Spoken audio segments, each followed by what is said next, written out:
दोस्तों, हमारा मन एक पल खुश रहता है तो दूसरे ही पल उदास हो जाता है। कभी इधर भागता है तो कभी उधर भागता है। इस अश्वर रूपी मन को कैसे अपने वश में किया जाता है, हम इसे एक बुद्ध कहानी के माध्यम से जानेंगे, तो वीडियो को बिना स्किप किए अंत तक जरूर देखें। बहुत ही प्रसिद्ध कहानी है। आज से लगभग 1500 साल पहले भारत में एक बौद्ध भिक्षु रहा करते थे। उनका नाम था बोधि।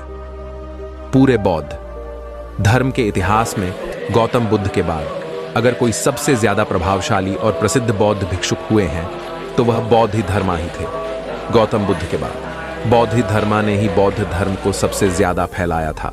वह बोधि धर्मा ही थे जो बौद्ध धर्म को भारत से छीन ले गए थे, जो बाद में जिन बुद्धिज्म के नाम से प्रसिद्ध हुआ। फिर यह चाइना से होता हुआ जापान, कोरिया और दक्षिण पूर्व एशिया के कई देशों में फैल गया। उस समय चीन में जो सम्राट था उसका नाम था बू। सम्राट बू ने गौतम बुद्ध और उनके शांति के विचारों के बारे में बहुत सुन रखा था और वह उनसे बहुत प्रभावित भी था। कहा जाता है कि सम्राट बू सालों इंतजार करता रहा कि महान हिमालय की दुर्गम घाटियों को पार कर भारत की ओर से कोई बौद्ध भिक्षु चाइना में आ जाए और उसे बुद्धजम, वह उसके विचारों के बारे में बताए। जब बोधि धर्मा चाइना पहुंचे तो बड़ा सम्राट बू उनसे मिलने आया। उस समय सम्राट बू मानसिक अशांति की समस्या से गुजर रहा था।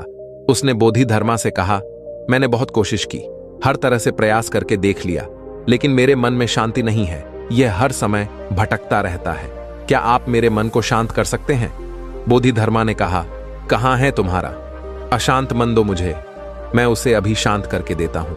सम्राट को कुछ समझ नहीं आया और वह चुपचाप खड़ा रहा। बोधि धर्मा ने कहा, ठीक है, मैं तुम्हारा मन शांत कर दूंगा, लेकिन इसके लिए तुम्हें कल सुबह 4 बजे अकेले मेरे पास आना होगा। और हां, याद रहे अपना अशांत मन अपने साथ ही लेकर आना, उसे भूलना मत। सम्राट बू को यह जवाब कुछ अजीब सा लगा। वो उस पूरी रात सो ना सका। सोचता रहा कि कैसा पागल भिक्षु है, कहता है मन साथ लेकर आना, भला मन भी कोई भरी सामान है जिसे मैं छोड़कर आ जाऊंगा। उसने कई बार निश्चय किया कि जाने का कोई मतलब नहीं। इंसान पागल मालूम पड़ता है, लेकिन उसके पास और कोई दूसरा रास्ता भी नहीं था। इसलिए उसने निश्चय किया कि वह एक बार उस भिक्षु के पास जरूर जाएगा। अगली सुबह 4 बजे सम्राट बू बोधि धर्मा के पास पहुंच जाता है। बोधि धर्मा आंखें बंद करके ध्यान में बैठे हुए थे। सम्राट की आने की आहट पाकर बोधि धर्मा अपनी आंखें खोलते हैं और सम्राट बू से कहते हैं, तो तुम आ गए, लाओ अब जल्दी से अपना अशांत मन मुझे दे दो, मैं उसे शांत करके तुम्हें वापस देता हूं। सम्राट बू ने कहा, यह आप कैसी बातें कर रहे हैं? क्या मन भी कोई वस्तु है जिसे मैं आपको दे दूं? यह तो मेरे अंदर है, मेरे सिर की हड्डियों के अंदर है। बोधि धर्मा ने कहा, तो इससे एक बात तो साफ है कि तुम्हारा मन तुम्हारे ही अंदर है। सम्राट ने कहा, हां, मेरा मन मेरे ही अंदर है।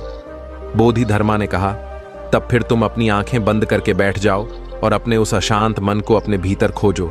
जैसे ही तुम्हारा अशांत मन तुम्हें मिल जाए मुझे बताना, मैं उसे शांत कर दूंगा। बोधि धर्मा का यह जवाब भी सम्राट बू को अजीब लगा, लेकिन वह कर भी क्या सकता था। उसने अपनी आंखें बंद की और अपने मन में उठने वाले विचारों को देखने लगा। वह अपने अशांत मन को खोजने का प्रयास करता रहा। वह जितना अपने अंदर गया वह उतना ही अपने मन को खोजने में असफल रहा। कुछ घंटे गुजर गए, सूरज निकल आया था। सम्राट बू ने अपनी आंखें खोली। बोधि धर्मा ने पूछा, मिला तुम्हारा अशांत मन? सम्राट बू ने ना में सिर हिला दिया। बोधि धर्मा ने कहा, ठीक है, कल सुबह फिर आना और दोबारा अपने मन को ढूंढने का प्रयास करना। सम्राट बू वहां से चला जाता है। अगली सुबह 4 बजे फिर सम्राट बू बोधि धर्मा के पास आता है। बोधि शर्मा दोबारा सम्राट को आंखें बंद करके बैठ जाने को कहते हैं। सम्राट बू दोबारा अपनी आंखें बंद करके अपने अंदर दोबारा अशांत मन को खोजने का प्रयास करता है। वह जितना अपने अंदर डूबता चला जाता है वह उतना ही अपने मन और विचारों से दूर होता चला जाता है। आज सम्राट बू को बैठे बैठे दोपहर हो गई। अब उसने अपनी आंखें खोली। बोधि धर्मा ने पूछा, मिला तुम्हारा अशांत मन? सम्राट ने फिर सेने में सिर हिला दिया। अगले दिन फिर सम्राट सुबह 4 बजे बोधि धर्मा के पास आता है और बैठकर अपने अशांत मन को खोजने का प्रयास करता है। आज सम्राट को बैठे बैठे शाम हो जाती है। जाते वक्त बोधि धर्मा ने फिर पूछा, मिला तुम्हारा अशांत मन? सम्राट बू ने फिर सेना में सिर हिला दिया। बोधिधर्मा ने कहा, ठीक है, कल सुबह फिर आना। आज सम्राट बू सुबह 3 बजे ही आ जाता है और बैठकर अशांत मन को अपने भीतर खोजने लगता है।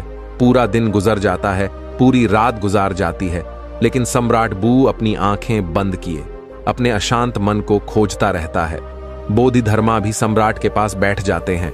वह जितना अपने अंदर उतरता गया, वह उतना ही अपने मन को खोजने में असफल रहा। वह समझ चुका था कि अंदर मन जैसा कुछ नहीं है। यह केवल विचारों का एक समूह है जिसे हम मन कहते हैं। अगर विचार हैं तो मन है, अगर विचार नहीं तो मन भी नहीं।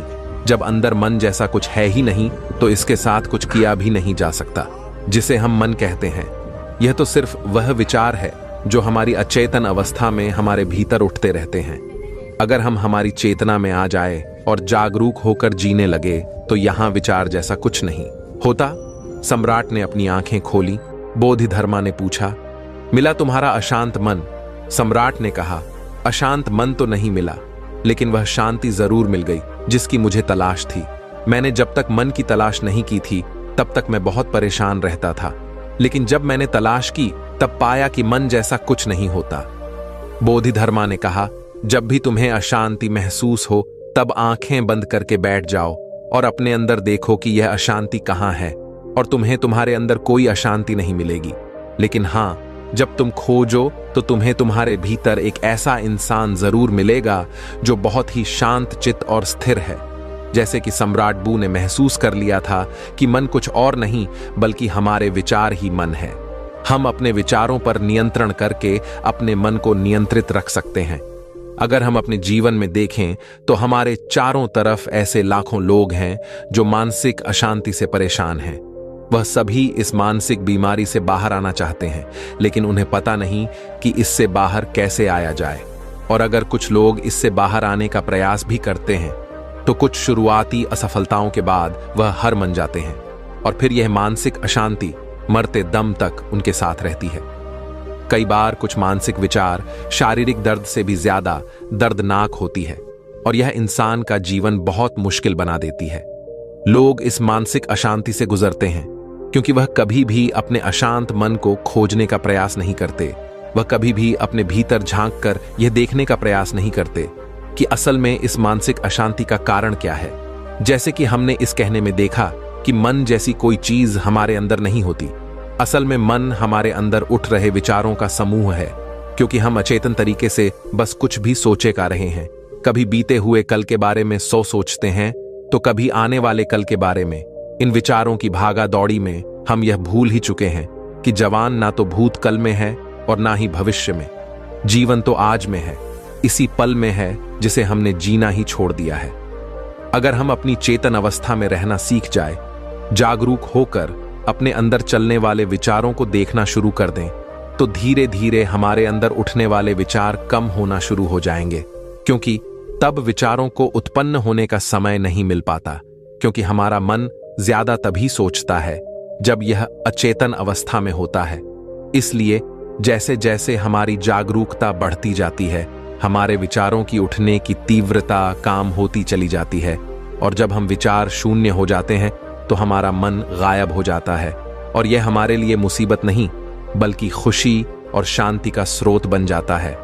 इसीलिए अब से जब भी आप अपने लाइफ में अशांति या किसी प्रकार का दुख महसूस करें तो चुपचाप आंखें बंद करके बैठ जाएं और अपने अंदर उठने वाले विचारों को देखना शुरू कर दें। इन उठते हुए विचारों को रोकने की कोशिश ना करें, बस इन्हें आने और जाने दें, और ना ही इन विचारों में उलझे। आप इन्हें बस ऐसे देखें जैसे कि आप किसी रोड के किनारे खड़े हैं और आती जाती गाड़ियों को देख रहे हैं।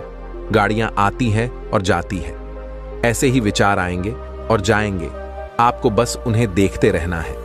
समय के साथ धीरे धीरे यह विचार आने बंद हो जाएंगे और अंत में आप खुद को एक ऐसे इंसान के रूप में पाओगे जो अंदर से एकदम स्थिर और शांत है।